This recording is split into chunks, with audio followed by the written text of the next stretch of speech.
Hello दोस्तों आज की हमारी कहानी उन लोगों के लिए है जो हारने की डर की वजह से अपने गोल के ऊपर पूरा फोकस नहीं कर पाते हैं। हमारी कहानी कुछ ऐसी शुरू होती है कि एक औरत थी।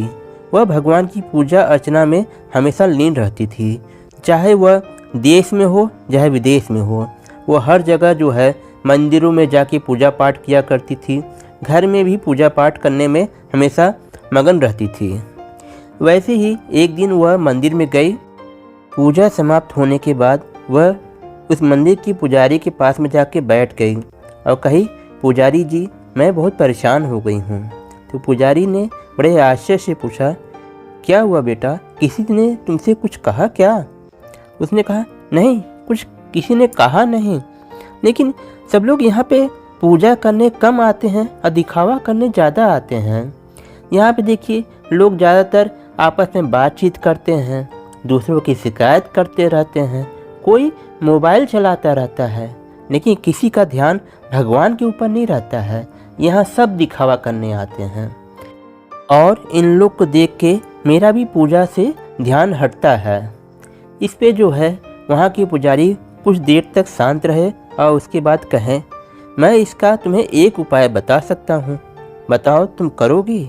तो उस औरत ने कहा, ठीक है, आप जैसा भी उपाय बताएंगे मैं ज़रूर करूँगी। तब उसके बाद वहाँ की पुजारी ने उन्हें एक उपाय बताया और कहा कि कल जब तुम इस मंदिर के लिए पूजा करने के लिए जब आने लगना, तो लोटे में अपने घर से एक जल भर लेना और उस जल को अपने हाथ में लेके आना और रास्ते में कहीं भी छलकना नहीं चाहिए और तुम रास्ते में किसी से भी कुछ भी बात नहीं करोगे।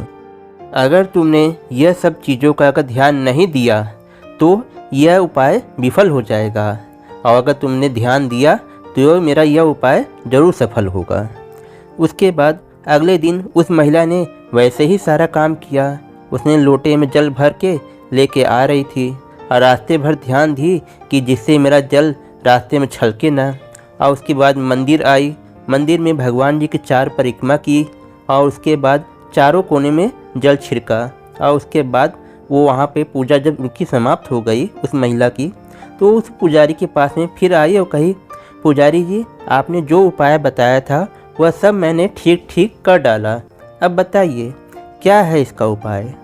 तब पुजारी मुस्कुराए और कहें, यही तो इसका उपाय था। बताओ बेटा, आज जब तुम घर से मंदिर आ रही थी, क्या तुम्हें कोई मोबाइल चलाते हुए दिखा? क्या कोई तुम्हें मंदिर में बात करते हुए दिखा?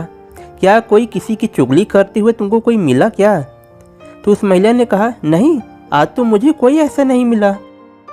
मेरा पूरा ध्यान तो आपके उपाय में था कि आपका उपाय सविधि मुझे संपन्न करना है, इसलिए मैं आपने काम के ऊपर पूरा ध्यान दी हुई थी, इसलिए मुझे कहीं भी ध्यान नहीं पड़ा। तब पुजारी ने मुस्कुरा के कहा, यही तो इसका उपाय है। तुम अपने आप को चीज़ को देखो, तुम दूसरों के लिए क्यों परेशान होती हो? तुम अपना काम करो, अपने आप सब सही हो जाएगा। यह बात महिला को समझ में आ गया जो पुजारी उनके समझाना चाहते थे।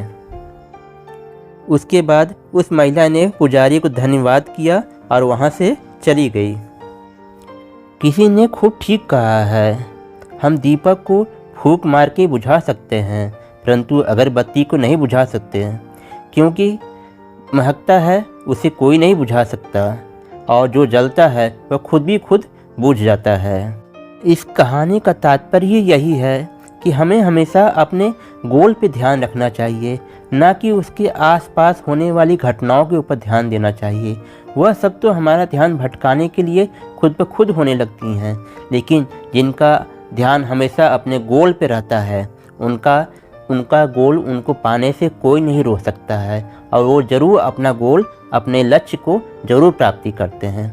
इस तरीके से मेरी बात और मेरी कहानी दोनों यहीं पे समाप्त हो जाती हैं। उम्मीद है आपको पसंद आई होंगी।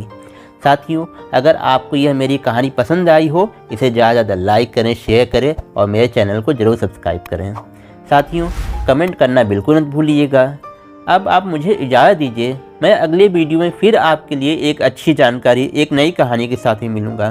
तब तक के लिए बाय बाय।